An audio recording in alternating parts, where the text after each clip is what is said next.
ಕಿರಣ್ ಹೇಳಿ ಸರ್. ತಂದೆ ಮೇಲೆ ಪ್ರಬಂಧ ಬರೆಯ ಕೇಳಿದೆ, ಬರ್ದಿದ್ಯಾ? ಸರ್ ಬರ್ದಿದ್ದೀನಿ. ಹೇಳ ನೋಡೋಣ. ನಾನು ಫಸ್ಟ್ ಟೈಮ್ ಭೂಮಿ ಮೇಲೆ ಕಣ್ ತೆಗ್ದಾಗ ನೋಡ್ದೆ, ನಮ್ಮಮ್ಮ ಅಳ್ತಾ ಇದ್ರು, ನಮ್ಮ ಅಕ್ಕ ಕಿರೆಕ್ತಾ ಇದ್ರು, ನಮ್ಮ ಅಜ್ಜಿ ನಗ್ತಾ ಇದ್ರು. ಆದ್ರೆ ದೂರದಲ್ಲಿ ಯಾರೋ ಒಬ್ರು ನಾನು ಹುಟ್ಟಿದ್ದಕ್ಕೆ ಬಿಲ್ ಪೇ ಮಾಡ್ತಾ ಇದ್ರು. ಅವರೇ ನಮ್ಮಪ್ಪ. ಅಪ್ಪನ ಪ್ರೀತಿ ಎಲ್ಲಾ ಪ್ರೀತಿಗಿಂತ ಶ್ರೇಷ್ಠವಾಗಿರುತ್ತೆ. ನಾವೆದ್ದಾಗ ದೇಹ ಸುಸ್ತಾಗಿದ್ರು, ಮೈ ಕೈ ನೋವಾಗಿದ್ರು, ಕೆಲ್ಸಕ್ಕೆ ಹೋಗ್ತಾರಲ್ಲ, ಅವರೇ ನಮ್ಮಪ್ಪ. ತಾನು ನೋಡೋದೆಲ್ಲ ನೋಡ್ಲಿ ಅಂತ ಹೇಳಿ ಸ್ವಂತದ ಮೇಲೆ ಕೂರಿಸ್ಕೊಂಡು ತೋರ್ಸೋಳು ಅಮ್ಮ. ಆದ್ರೆ ತಾನು ನೋಡಕ್ಕಾಗದೆ ಇರೋದು ನೋಡ್ಲಿ ಅಂತ ಭುಜದ ಮೇಲೆ ಕೂರಿಸ್ಕೊಂಡು ತೋರಿಸ್ತಾನಲ್ಲ, ಅವರು ನಮ್ಮಪ್ಪ. ಕಾಲ್ ಎಳೆಯಕ್ಕೋಸ್ಕರನೇ ಹುಟ್ಟಿರೋ ಈ ಜನಗಳ ಮಧ್ಯದಲ್ಲಿ ಕಾಲ್ ಮೇಲೆ ನಿಂತ್ಕೊಳ್ಳೋಕೆ ತೋರಿಸಿದ್ದು ನಮ್ಮಪ್ಪ. ಬೇಡಿದ್ದನ್ನ ಕೊಡೋದು ಆ ದೇವ್ರಾದ್ರೆ, ಬೇಡ್ದೇನೆ ಎಲ್ಲ ನನಗೆ ತಂದು ಕೊಟ್ಟಿದ್ದು ನಮ್ಮಪ್ಪ.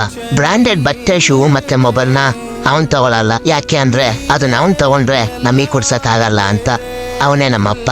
ಸಾಯೋವರೆಗೂ ಅವ್ರು ಸೇವೆ ಮಾಡಿದ್ರು ಅವ್ರ ಋಣ ತೀರ್ಸೋಕ್ಕಾಗಲ್ಲ. ಅವನಿಗಿಂತ ನಾವೆಷ್ಟೇ ಎತ್ತರ ಬೆಳೆದ್ರು ಕಾಲಿನ ಧೂಳಿನ ಸಮ ಆಗೋಕ್ಕೂ ಆಗಲ್ಲ. 106 ಕವನಗಳು ಹೇಳ್ತವೆ ಅಮ್ಮನ ಪ್ರೀತಿ.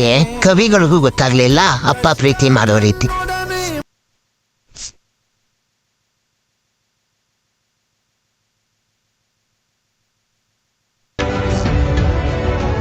ಲಾಸ್ಟ್ ಒಂದೇ ಮುಗಿಸ್ತೀನಿ. ತನ್ನ ಜೇಬುಕಾರಿ ಆಗಿದ್ರು ಯಾವತ್ತೂ ಇಲ್ಲ ಅಂದಲ್ಲ.